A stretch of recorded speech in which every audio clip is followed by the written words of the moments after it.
Hey there, my friends, and welcome back to Through the Fire Garage Sessions. Today we're going to talk about some application of some of the single stick things we've been talking about.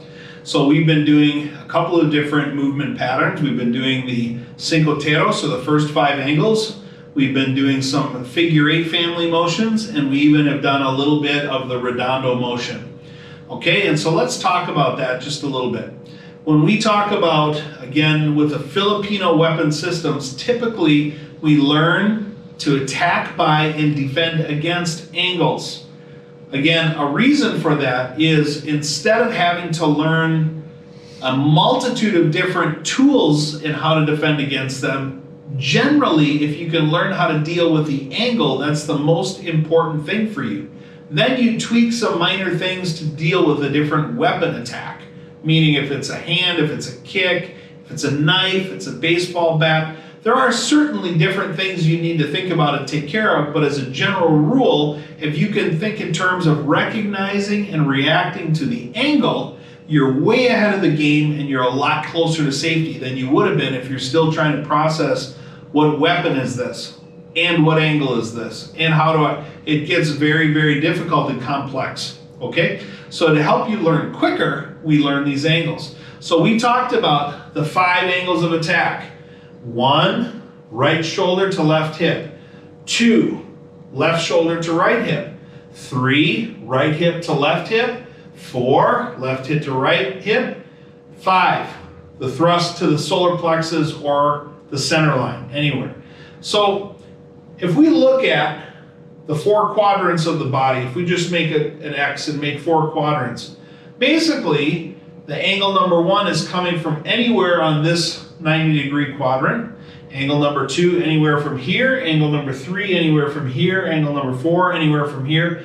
And any straight line thrust we're going to call a number 5, just for the ease of recognizing and starting out.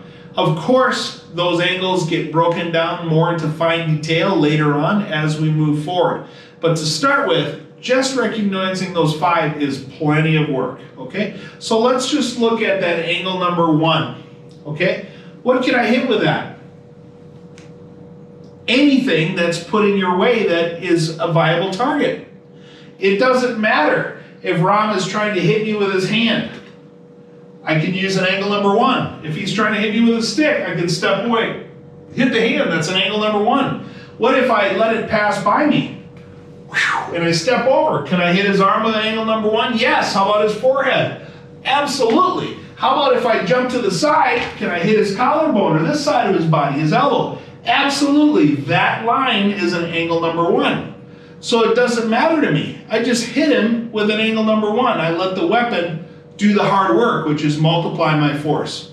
Okay, and the same with an angle number 2. If he tries to hit me here, I can step to the side. If my stick is here, the easiest, quickest way to hit him is that backhand shot. That would be an angle number 2. Okay, I can also check this and hit the angle number 2 here, right? Again, it's important for you to start to separate the angle of attack versus the target, okay? There are more than one pathways generally to hit a target, meaning I could hit it from a different angle. If I hit an angle number 1 to Ram's temple, I could also make it a horizontal shot, which normally would be down here, but I could slide that up, and that horizontal shot, I could call that either a 1 or a 3. Doesn't really matter. For Ram, it's going to look about the same, okay? So you start to see the angle of attack becomes the primary important piece we're looking at, all right? So let's look at a downward figure 8, and we've done this Amara, where we stepped off, stepped off, stepped off, male-female triangle, closed triangles, the Escala, lateral triangles. We've done all that in the integration videos before. Now let's do it as a partner drill. So I do the exact same thing that I would do by myself, but now I coordinate it with my partner. Now, why is this important? For a number of different reasons, okay? And I'm going to get into a couple of them now, but more of them I'll talk about later. The first reason is, when I do it with a partner, it forces me to really watch my distancing. I have to watch my range, because we have to maintain that range that we're trying to work in this case, long range. If I start to change the rhythm or the tempo, it's going to mess my partner up. And so it forces me to start to find a regular tempo or a regular beat. Finding the ability for you to hit a regular beat is important because it's an intentional process, meaning I'm not just doing it and it's coming out, I'm intentionally regulating the rhythm of this pattern. This becomes much more important later on as you learn how to motor set and break rhythms on an opponent. And we'll talk about that as well at a later time. Okay? But learning to be able to maintain a rhythm is important so that it allows you to intentionally break that rhythm later on.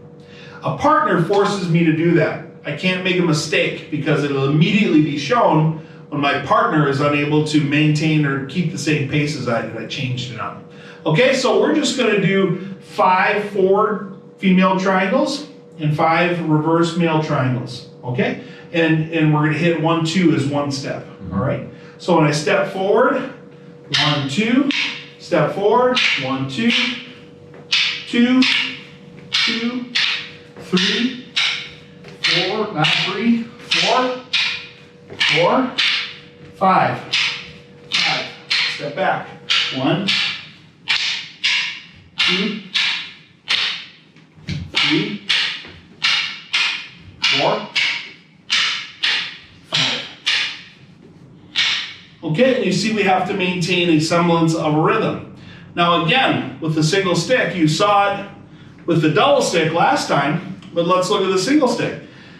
If Ram wants to hit me here, I can hit down and back on the hand. That's a downward figure 8, okay? I could hit an upward figure 8. 1, 2, here. I could hit on that odd low or that number 1 line. 1, 2. If my stick is here, I could hit this way, going down and up on the same line. So you start to now apply the training that you've done with the weapon towards a target. Be very careful if you're doing this with a friend or a partner. Don't hit each other. It actually hurts, okay? So make sure not to be actually hitting each other. So you move away from each other. For demo purposes, I want you to see clearly I'm going close to Ram. But I've got some years of experience, so I'm not worried about hurting my partner. And hopefully he's not worried either. Not too worried anyway. Okay, so get after it and get trying that. Move around.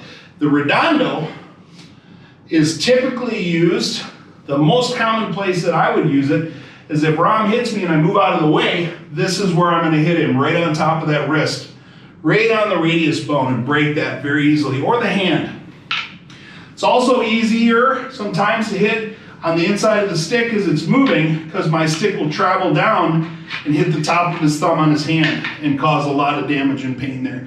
Even when we do stick sparring with gloves on, this shot hurts really bad right through the hockey gloves we use. It really hurts, okay? So that shot is a great shot. It could also be, again, to his collarbone, to his hand, to his head. Wherever I can hit and make that stick or land it is where it's a good shot. And I'm going slower so the camera can pick up the movement of the stick. Okay, the same thing again with your empty hands. If I get rid of my stick, using these motions are very powerful with the empty hands. I can do it with either my open hand or make it with a fist. If Ram's going to hit me here, I can hit it downward and hit downward, downward, downward, just using my hand as a hammer. I could even use it, open it up. I wouldn't suggest it, but you could use this part of your hand to hit the neck, okay, or the hand or the arm. It's very easy to do, okay? But you're learning it and you're educating your body through the use of the weapon. The weapon is going to help bring those attributes out very quickly for you and make them more meaningful than just standing in a room with your empty hand doing this. Okay?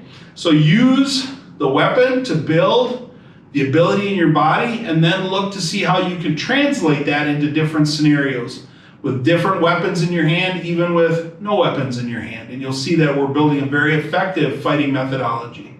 All right? We'll also be doing this against pads later on, so you can feel how it feels to hit with power with your empty hands into a pad of some sort. As always, guys, if you like this, if you find it interesting or valuable, please like, share with others who you think might like it, and subscribe so you see all of the new upcoming videos, okay? Take care. Please leave me some comments. Let me know if you have any questions or anything you'd like to see more on, and I'll get back to it as fast as I can, okay? Thank you very much, and we'll see you again soon.